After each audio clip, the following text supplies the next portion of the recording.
vessel has to do with venous and pulmonary, right? Venous and arterial, pulmonary circulation and systemic circulation. You understand me, guys? And anytime you talk about these blood vessels, there's a standard. Standard is you got an epithelium with a basement membrane, and it's sealed. So it's continuous. It's non-penetrated. Right?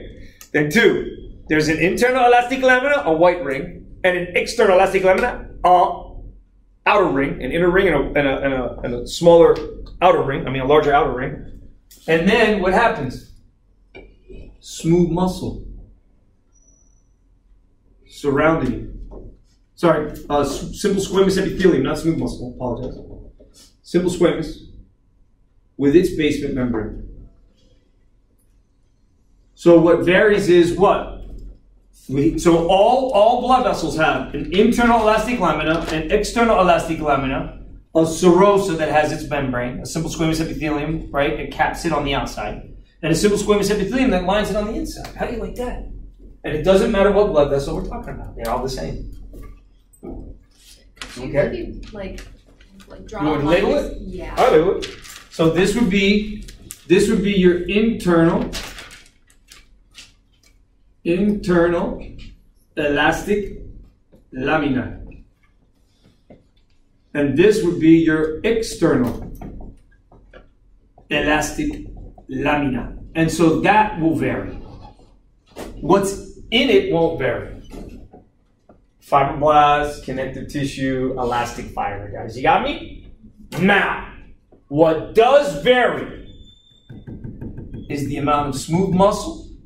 Because, again, in the arterial, this is what it looks like. You got me? In the artery, the lumen's much larger. Yeah? So when you look at the ratio of the lumen to the blood vessel wall's smooth muscle, it looks like a vein is what it looks like. But when you look deep inside the aorta, guys, inside the aorta, this is what the aorta looks like. So this is what an arterial looks like. You got me? So now I'm going to draw you what the aorta would look like. So the aorta is huge.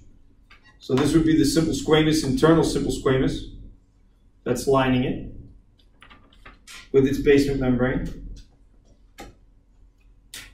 It still has its internal elastic lamina. All right? Then you're going to have all this smooth muscle in the wall. They call that the tunica media. And it's well arranged. It's well arranged. Well arranged, but it's not as thick. See the thickness versus the radius? See that, guys? See the thickness? So is the aorta a high resistance vessel? No, it's not. It's not a high resistance vessel, because if it was, as soon as the heart would pump, the pressure would drop. It's what? It's an elastic vessel, meant to stretch when it receives what the heart generates and then snap back. It's the arterioles that are the high resistance vessels, guys. See that right there? High resistance arterioles. You get me? You see why? Now check it out. What makes the aorta so different? It still has that internal elastic lamina, the external elastic lamina, and then it's serosa, which is the simple squamous cap. The simple squamous epithelium with its basement membrane capping it on the outside. So it still has that kind of order to it. But inside where the smooth muscle is, you're going to find these special staining characteristics. And it's elastic connective tissue embedded with the smooth muscle. So what happens? That's all the aorta can do. It's dependent upon the arterioles to do their job. So that by the time you push blood, that volume of blood out per contraction, you see this huge drop in pressure when you get to arterioles. Because why? Because next is capillaries, and I don't want my capillaries to blow up. I want to get it to the capillary, but when it gets to the capillary, I want to slow it down. How would I slow it down, guys? How could I slow down blood? If the arterial is going to speed it up because it's high pressure, you get me? It's generating high resistance, guys. High resistance means it's going to generate a higher pressure or back pressure. which will cause a drop in the mean arterial pressure graph. A drop in the mean arterial pressure graph. There's that drop that we're talking about. That drop is from here to here. Everybody see that drop? That drop doesn't happen anywhere else except over the arterioles. All right? Now that's important because what that's doing is I'm able to do this, right? And then I'm able to squeeze down. When I squeeze down, don't I cut the volume off to the capillary? I do, but I'm increasing the speed, the velocity that it gets there. Did everybody follow? Yes. Think about when you got a canal, right? And if you make it narrow, doesn't the water travel faster through the canal? But there's less water traveling through. Do you agree? Per section, there's less volume traveling through, but it's traveling faster. Well, that's what we're doing at the arterial because we want to reduce the volume and speed up the rate at which it gets there. Then how do we slow it down? How do I slow down a fast river stream, guys? Expand it. Make it wider. So that's what capillaries are going to do. This is the reason why you go from a certain number of arterioles to many more capillaries. You get me? And guys, these capillaries develop with each and every one of the organs. So as the organs become more complex, the capillaries become more complex. You follow? Does that make sense? It does. And so sure enough, hey, perfect, because we got a low pressure, right? And we got a large number of capillaries, which means the blood's going to enter at a low pressure, and it's going to take time going through. Why do I want it to take time going through? Because I'm in the organs now. I want to give up oxygen. I want to take up carbon dioxide before I got to go back into the venous system. Systemic venous system to get back to the heart. Does that make sense? Does that make sense, guys? It does, doesn't it? Any questions so far? Any questions? Sorry. So in this, you can always, and this is the thing I like about, sometimes the way I do things, right? You can always add a little bit more detail here if you're, if you want to learn the valves. So here, this would be the tricuspid valve. And then this would be the pulmonic valve, semilunar valve, obviously. And then when you come back here and you're in the left atrium, right there, this is your mitral valve or your bicuspid valve. All right, and that right there would be your aortic valve. So, so since the systemic high pressure side, guys, is high pressure, right? Then it needs no valves. Follow? However, the low pressure systemic side does need valves because we're fighting against gravity to get blood back to the heart. So the blood vessels in the arms that are, they have one-way check valves. We have one-way check valves so that each time the skeletal muscle contracts, sections of blood will get pushed through each section of vein and get trapped from going backward because of valves. So when you exercise regularly and you stimulate your skeletal muscle to contract, that aids as the third cardiovascular pump. So there's 3 pumps, guys, in the cardiovascular system. There's the left pump, there's the right pump, right? The right pump feeds the lungs. Yes? Deoxygenated blood, so it can be oxygenated. The left heart feeds the organs. But the skeletal pump feeds the right atrium. Did everybody hear me? The skeletal muscle pump doesn't squeeze on liver, guys. It squeezes on systemic veins, so I'm going to erase liver. I'm going to leave inferior vena cava. I'm going to put in here superior vena cava, SVC and IVC. So sure enough, when skeletal muscle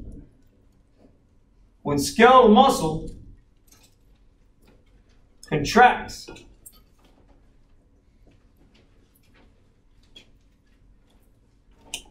then fluid will move through one-way check valves in the veins And you can see if I squeeze this guy down here because of the smooth muscle in the wall. Everybody hear me? Smooth muscle in the wall. Pressure rises in here, moves into here, can't go back. So it has no choice but then to go up into the inferior vena cava or the superior vena cava and enter into the right atrium. Okay? Guys, that skeletal muscle contraction results in an increased venous return. Well, just like any other muscle, guys, if I stretch my muscle out, if I stretch the actin, if this is my muscle actin and myosin, my cardiac muscle actin and myosin at rest, if I stretch it out, then I'm going to get what? If I stretch it too far out, then I get no contraction. You everybody agree? But if I'm here and I stretch it out to here, then I get what? A greater contraction, a more forceful contraction. Yeah? So an increase in venous return can increase the stretch on the right atrium, the right ventricle, and increase the force of contraction. This is why exercise is so important. Because a well-conditioned athlete has a lower heart rate. Because his heart is more efficient at pumping the same fluid out. Or a little bit more per heartbeat. So he doesn't have to beat as much. And that goes to this, guys.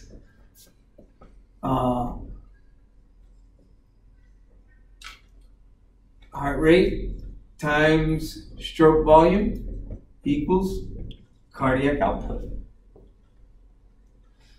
The rate at which the heart beats times the volume that it kicks out every time it beats is equal to the amount that it beats, or the amount that it pushes out per minute. Because that's what cardiac output is. Cardiac output is the volume per minute. Okay? Heart rate is heart rate is beat per minute. Stroke volume is volume per beat. When you combine the two fractions, the beats cancel. Beat over beat is 1. And then you have volume over minute. And that's what cardiac output is, guys. So remember we were talking about how we could measure the overall function of skeletal muscle, right? By just putting you on a machine that has resistance to it and be able to measure that resistance. We can't do that with heart. We'd have to hook you up, right? And then the transducer goes up and down. And then have to, I had to pit that frog, guys, to do that in FIU. You had to stick a needle into the back of the head so they can't feel any pain before you cut open their chest and pull their heart out of their cavity. And then hook it so the transducer go up and down, and then you put medicines on it and watch the effect of the heart when you put the medicines on it. Yeah, I'm a biologist. That's what we got to do, right, to graduate. It's just a frog, no big deal. I've done worse to frogs as a little kid. The slimy little creatures, they're cute, man. Slimy. Old adage, don't touch the frogs, you get warts, right? So any questions on this stuff, guys? So guys, so this is the aorta. What do you think the veins would look like? If that's the arteriole and this is the aorta, what do you think the veins would look like? Yeah, something in between with less structure. Because sure enough, guys, when you're talking about the systemic low pressure venous side, this is your blood reservoir. Everybody know what a reservoir is? Like a big old lake that you can tap into regularly. All right? They're worrying about, in California, there's a lot of dry season, called all those wildfires. It's less precipitation means less drinking water for them. So they're creating lakes, and they're trying to figure out how do we reduce the boiling point of water. They got these latex beads they put on the surface of the lake so that the water doesn't boil. Can you imagine this shit? Isn't that cool? It's pretty neat, isn't it? Ways in which to try and combat dehydration of our lakes so that we wind up having fresh water sources. So our blood reservoirs, our venous system, guys, 60% of our blood at any one time is sitting on the venous side, and then thereby I wouldn't have a nice, well-structured lumen. It'd be like this. So I'll draw it for you. I'll have that simple squamous epithelium with its basement membrane. And actually, you can in some cases you can find it even collapsed like this in the tissues when you go to look for it. It's got a basement membrane. It's continuous, non-fenestrated. It's got its internal elastic lamina. Same. It does have smooth muscle.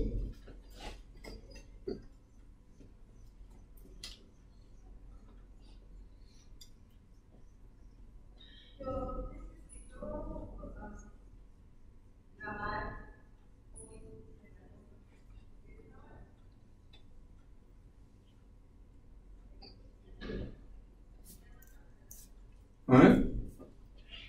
It does have its external elastic lamina, and then it has its serosa.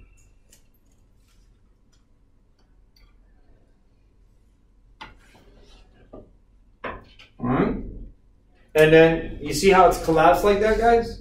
And it won't ever get like this. So they have a special word for this, because it can be even more relaxed and collapsed, or a little stiffer. They use a word called compliance. Okay? So an artery in the aorta, if this is the aorta, all the aorta can do is really stretch and snap back. Right? Stretch and snap back. That's what it can do. The arterioles, oh man, they can constrict and dilate. And so this is what's going to regulate blood flow. And so this is where we're going to want to regulate blood flow. I apologize. Does that make sense? And it's really interesting because, man, guys, these are all cells. There are fibroblast cells that make up the connective tissue. There's myoblast cells that make up the muscle. And there were mesodermal cells. Well, all of it's mesenchymal mesodermal cells. And we're not even talking about what's traveling inside of the tube, are we? That was chapter 16 or 17. Blood plasma, red blood cells, everything else. Everybody follow? So, what winds up happening here is that this, guys, no matter where you're at, whether I'm looking at veins that have high compliance or low compliance, or I'm looking at the aorta with its ability to stretch and snap back because of the elastic connective tissue that's in the tunica media. That tunica media is the same as here as it is here. And this outer is the tunica, it's the serosa. And the serosa with its basement membrane, a little bit of connective tissue to it, they call that the tunica externa. So again, other than a capillary, when we're talking about blood vessels, all blood vessels have the same basic layers. A tunica interna, a tunica externa, and a tunica media. What determines how different they are is based upon what compositions do the tunics have. How well organized is the lamina? How well organized is the smooth muscle? Is there elastic tissue in the smooth muscle? Is it super thick in comparison to the lumen? Is it, very little compared to the lumen, which would be vein, or something in between, which would be more like an aorta, along with the elastic connective tissue? And then, so in the heart, it's the same thing, except instead of it being smooth muscle, it's going to be cardiac muscle. And that cardiac muscle is going to, remember, that cardiac myoblasts are dependent upon mesenchymal fibroblast cells to lay down that cardiac connective tissue skeleton that's spiral, right? Look it up. This is like the third time I tell you guys about it, right? That cardiac connective tissue skeleton. And its structure is spiral. And the myoblasts are laying themselves as cardiac myocytes. They're laying themselves that way. Don't forget that those neural crest cells, they make up the neuronal type. Because the cardiac muscle cell gets invaded. Well, guys, is that not smooth muscle? And does not smooth muscle get input from the sympathetic and parasympathetic nervous system? And don't I need a blood supply? Don't I need oxygen and glucose? And don't I need to get rid of metabolic waste? So guys, you see the serosa?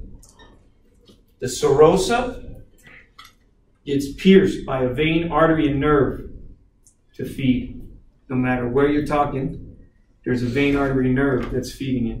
There's a vein, artery, and nerve that's feeding it. Especially the larger veins and arteries.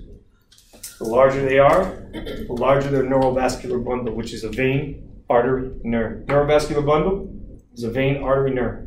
Neurovascular bundle, vein, artery, nerve. If I'm going to punch a hole in the wall, for each one of the utilities, so what are utilities? Fresh water, crap water, and electricity. Everybody agree? You want to punch 3 holes in the wall? Or would you rather punch 1 hole in the wall and then bundle all of them together in one big section? It would make more sense to punch 1 hole, right? Sure enough, that's how we're doing it. We're punching 1 hole. We're taking the veins, the artery, and the nerve, and we're going through to feed. We're going through to feed. We're going through to feed. And that would make sense because nowhere along here, well, at least here and here, nowhere along here do I really want to steal oxygen away before I get that oxygen to the tissues. Does that make sense? Yes. So the blood vessels have blood vessels to feed them. And those blood vessels are called the vasovasorum.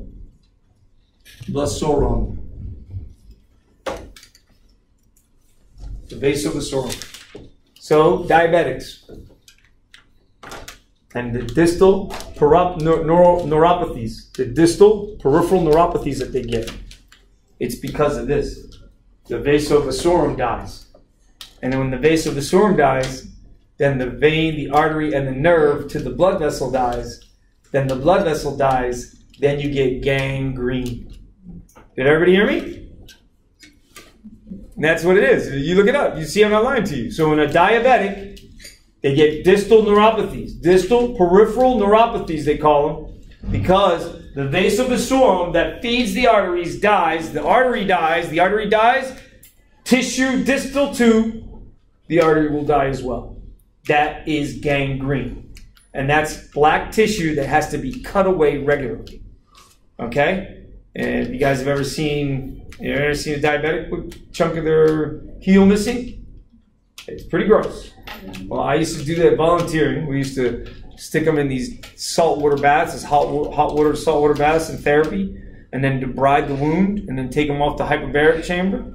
Put them in the hyperbaric chamber for a little while because the pure oxygen would kill any bacteria in the area, you would hope, and then you'd wrap them up and send them home. They'd come back next day. All right? This is called wound care healing for a diabetic, guys, and it's so important that it's a key component of physical therapy of a diabetic. All right? Matter of fact, they'll die. They'll die. They'll get the DIC. I didn't know. They get You'll have to. I have a professor. I had a professor, Dr. Mirasan. God bless his soul. He's a phenomenal professor. I used to torture him regularly. He would torture the students. I would laugh at him. I would come and say, "Why you make the test so easy? I'd be the only one to get A's." He is an awesome professor. Awesome professor. He taught me histo, embryo, but he was diabetic. And every time I came in, I swear he was drinking regularly. He smelled like he was drinking alcohol regularly. Probably was. He smoked cigarettes too. But I can tell you, he had ketoacidosis because he's a diabetic. And he was uncontrolled. So he lost one leg, and then he lost the other leg, and then he died. So this is what happens. Okay? And it's that vasovasorum that falls apart. You don't want that blood vessel supply that feeds your blood vessels to die, do you? No, because then the blood vessels don't work no more. Because why? Because the more complex they get, the more complex our tissues get, the more complex they get, guys. And if you're really interested, look it up. They're called angiogenic factors. Angiogenesis. What's angiogenesis mean? The study of angiogenic. Yeah, that's angiology. If you're looking at the study of it, angiogenesis is the actual process of creating new blood vessels. And so, do you see why I tell you? Cancer cells have angiogenic factors to them. Any cancer cell, this makes sense, guys, doesn't it? Any cancer cell, for it to grow, what does it need? For any cell to grow, what does it need? Oxygen. Oxygen and glucose. You agree? Where's it getting that from? A blood supply. Do you agree? So as that cancer gets bigger, that solitary tumors, they get bigger, they're going to want a bigger blood supply. Does that make sense? Sure enough, they have those angiogenic properties, those angiogenic factors that will increase the blood supply so that they can continue to grow and grow and grow and grow and grow and grow. But then, in some cases, the solitary tumors, the cancer cells grow so quickly that they outstrip their blood supply and become necrotic. That means the cells start to die because there's more cells than what the blood can feed them. Would that give me an anemia, guys? Yeah, it's called the anemia of chronic disease or the anemia of cancer. Because the cancer cell is too big, stealing too much of your oxygen away from all the other tissues. Does that make sense? It does. All right, any questions?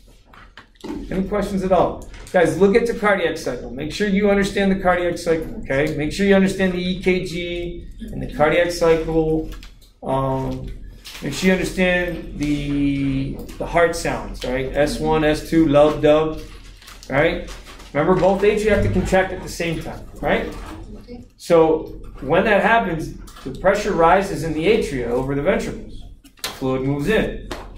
Well, for fluid to stop, the atria has to relax. And at that point, there's a propensity for blood to flow backwards because the ventricles are now going to try and tighten up. And to prevent that, you've got these two valves, guys. The tricuspid valve and the bicuspid valve, which will prevent the backflow of blood from the ventricles back into atria.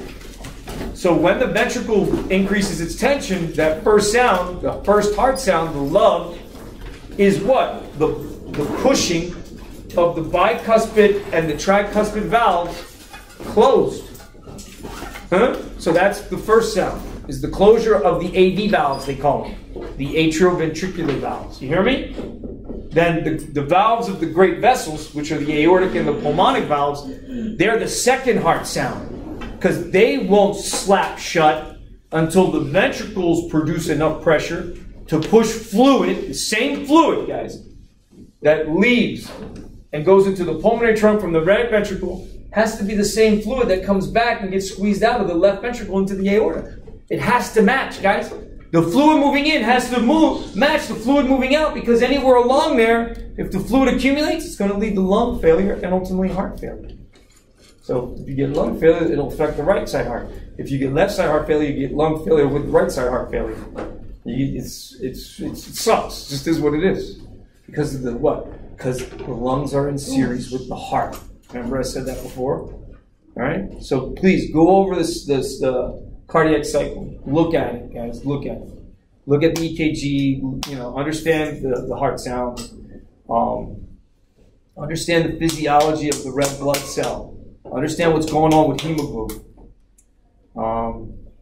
Understand the chloride shift and that generation of bicarbonate. Understand how CO2 travels through the body. Yes? How much of chapter 19 do you think will cover for the exams?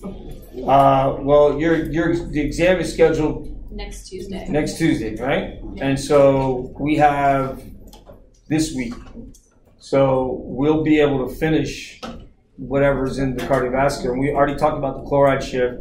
We already talked about the differences in pressures that occur with the capillary. Remember, hydrostatic pressure. Don't forget that equation, right? I'll write it on the board for you guys. I do want to talk about, somebody remind me about fetal circulation, because that's one thing that I haven't talked to you guys about, but it's really basic. It's super simple. Somebody remind me, because I meant to do it today, and I remembered it while I was on the board, but it was already too late because I was already done other stuff. But yeah, we should be good. We should be good. And what I would tell you to do is go and look at the stuff. Any questions that you got wrong on the homework so far, and you're still not sure of, don't be afraid. Bring them in, guys. We can do them in class. We could talk about it in class. I want you guys to really know this stuff so that when we go to